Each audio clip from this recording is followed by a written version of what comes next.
दोस्तों नमस्कार। मैं श्यामनाथ यादव मेटकरवादी। ये एक लेख है, इसका लेख है, ये पोस्ट है, इसका लेख है 5 करोड़ देवी देवताओं के बाप हैं हम।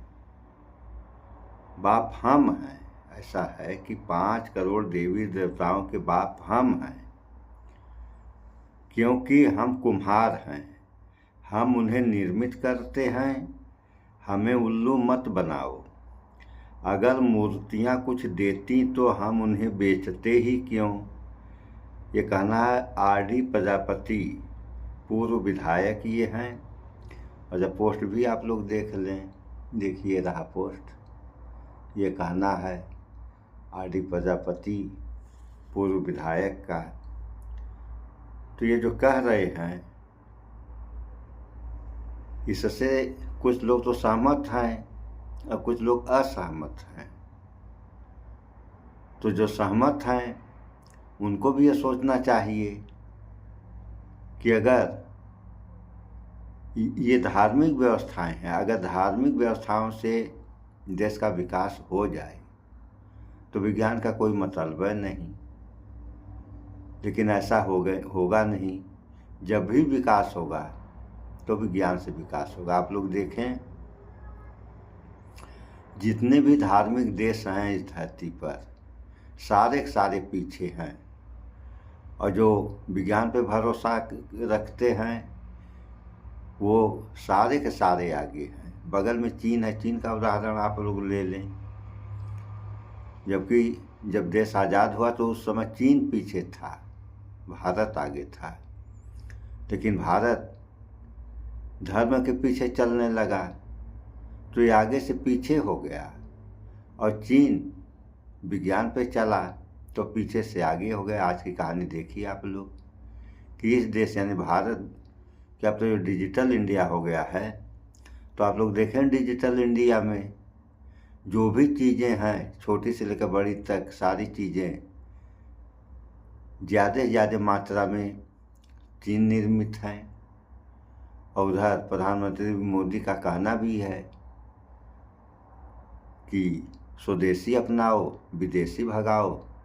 और यहाँ इनकी खुद की जो व्यवस्था है, यानी इनके जहाज़ विदेशी, घड़ी विदेशी, कलम विदेशी, चश्मा विदेशी, कपड़े विदेशी, सारी चीज़ें तो इनके खुद ही विदेशी हैं। और लोगों से कहते हैं कि स्वदेशी अपनाओ, विदेशी भगाओ। तो थोड़ा सा आप लोग इस समाचार में देख लें। अभी गए थे, शायद आज ही गए थे अयोध्या में जो ध्वजारोपण करने, तो वहीं का ये समाचार है। थोड़ा सा आप लोग देख लें, पूरा तो हम नहीं दिखाएंगे, नमस्कार, मैं प्रवीण गौतम। थोड़ा दिखा रहे हैं आप लोगों को। 3 खबर। कर्जा आपका 1000 का हो, अभी दिखा रहे हैं। 1 करोड़ का हो, सब कुछ एकदम खत्म हो जाएगा, शून्य हो जाएगा। आपको दिखाता हूँ एक के बाद एक। अब यहाँ से आपको दिखा रहे हैं। मोदी जी को भी देखना चाहिए, शायद उनकी जानकारी में ना हो, लेकिन इतना अपडेट रहते राम हैं। रावण की कहानी है तो ये। बहुत कम आसार है कि जानकारी नहीं होगी। ये खबर आप देखिए, 2023 की खबर है। पूर्व सीएम जीतन राम मांझी ने रामायण को बताया काल्पनिक, कहा राम से बड़ा रावण का कर्म और चरित्र। भाजपा ने की निंदा, मतलब भाजपा ने उस वक्त निंदा भी कर दी थी, उसके बावजूद आज जीतन राम मांझी एनडीए में सहयोगी हैं। आज तक ये खबर आप देखिए, पीएम मोदी को भी देखनी चाहिए। पूर्व सीएम मांझी के बिगड़े बोल, रामायण को बताया काल्पनिक, कहा राम से ज्यादा कर्मठ थे रावण। तो ये जीतन राम मांझी का बयान आज तक ने छापा है। अगली हेडलाइन आपको दिखाते, जनसत्ता की खबर आप देखिए। बिहार के पूर्व मुख्यमंत्री ने राम को बताया काल्पनिक चरित्र, कहा उनसे 1000 गुना बड़े वाल्मीकि। यानी एक बयान में कहते कि रावण उनसे ज्यादा विद्वान है राम से, आगे कहते कि राम से 1000 गुना बड़े वाल्मीकि हैं। तो तमाम अखबारों में, वेबसाइट पर जीतन राम मांझी के बयान छपे थे। भाजपा ने निंदा भी कर दी थी, लेकिन निंदा के बाद किया क्या? आज जीतन राम मांझी मोदी सरकार में मंत्री हैं, एनडीए के पांडव बन गए हैं। अमित शाह ने बिहार के चुनाव में कहा था कि 5 पांडव की तरह हम 5 दल चुनाव लड़ रहे हैं। तो जीतन राम मांझी को भी बीजेपी ने अब पांडव बना दिया है। भगवान राम को जो उन्होंने काल्पनिक बताया था, वो सारे बयान डस्टबिन में चले गए हैं। तो गजनी वाली फिल्म का सीन यहाँ पर नजर आता है। पीएम मोदी सारे बयान भूल जाते हैं जब ऐसे नेता बीजेपी के साथ आ जाते हैं। अब अगला बयान सुनिए आप पीएम मोदी का। अगले बयान में क्या कहते हैं? हमें याद रखना है, जो सिर्फ वर्तमान का सोचते हैं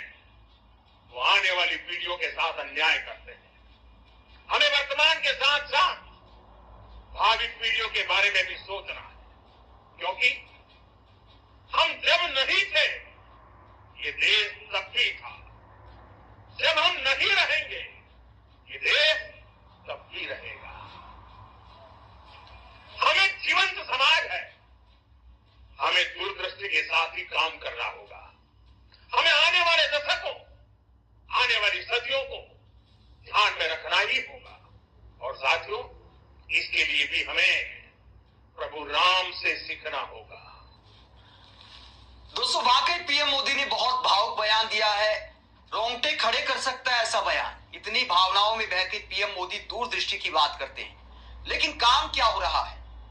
आने वाली पीढ़ियों के लिए पीएम मोदी क्या कर रहे हैं? दिल्ली में प्रदूषण का मुद्दा इस वक्त छाया हुआ है कि भविष्य कैसा होगा। भविष्य छोड़िए, वर्तमान में क्या हालात है।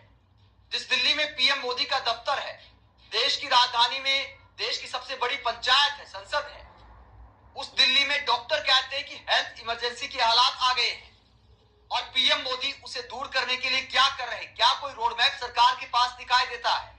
दूरदृष्टि को दिखाते हुए पीएम मोदी ने प्रदूषण को कम करने के लिए कितनी मीटिंग ली है राज्य सरकारों के साथ।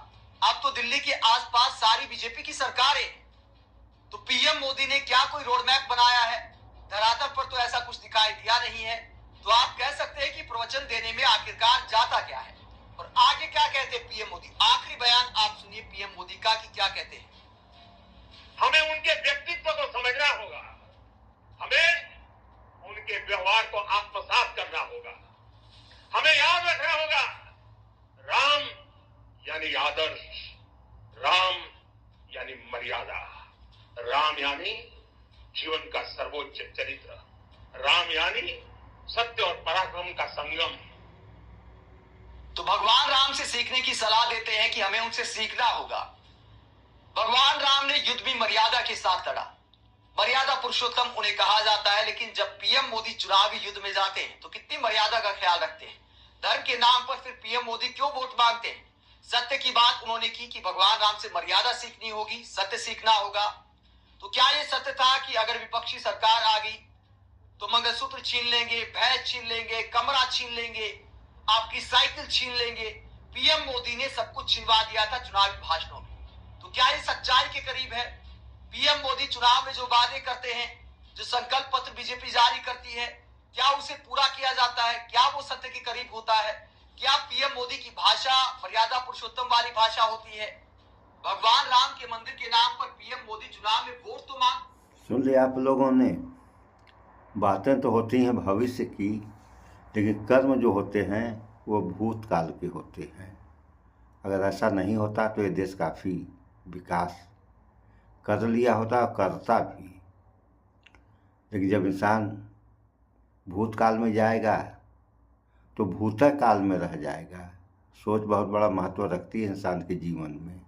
भविष्य चल ही रहा है, वो वर्तमान चल ही रहा है, तो वर्तमान क्या सोचना है? सोचना तो भविष्य है, लेकिन भविष्य के बारे में कौन सोचता है? या तो भविष्य के बारे में केवल सपने दिखाए जाते हैं। हम इतने दिन में ये कर लेंगे, इतने दिन में ये कर देंगे, इतने दिन में वो कर देंगे। अर्थव्यवस्था, रुपए के अपेक्षा डॉलर की क्या स्थिति आप सारे लोग जान ही रहे हैं। महंगाई, बेरोजगारी, ये सारी चीज़ें आप लोग देख ही रहे हैं। अभी समाचार में आप लोगों ने सुना ही कि दिल्ली की स्थिति आज के समय बद से बदतर हो गई है प्रदूषण के कारण बस। तो उस पर न जनता ध्यान दे रही है, तो जनता क्या ध्यान देगी? जनता तो कमाने खाने में फंस गई है, परेशान है। इस पर तो ध्यान सरकार को देना चाहिए। तो सरकार कितना ध्यान दे रही है, ये सब आप लोग देख रहे हैं। इन सब बातों पर विचार करिए। इस वीडियो में इतना ही। भाईचारा बना कर रहें, स्वच्छता अपनाएं, शुद्ध खाएं, स्वस्थ रहें, शिक्षित बने। जय विज्ञान, जय संविधान। नमस्कार।